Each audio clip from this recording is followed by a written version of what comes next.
All right, now we're going to start making our fruit soup base, which is we're going to puree our cantaloupe into the food processor and the berries.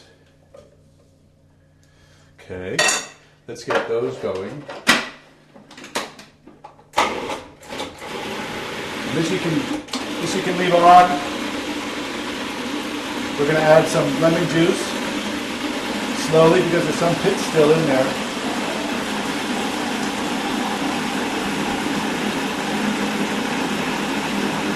Gorgeous. Okay, now you want to, we have 2 mint leaves, and you want to put in about 10 tarragon leaves.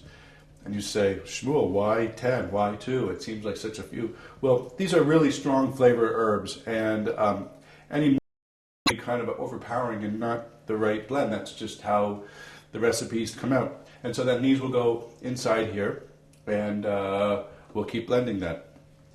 And while you keep it running and add, we need a 1/4 cup of sugar or less.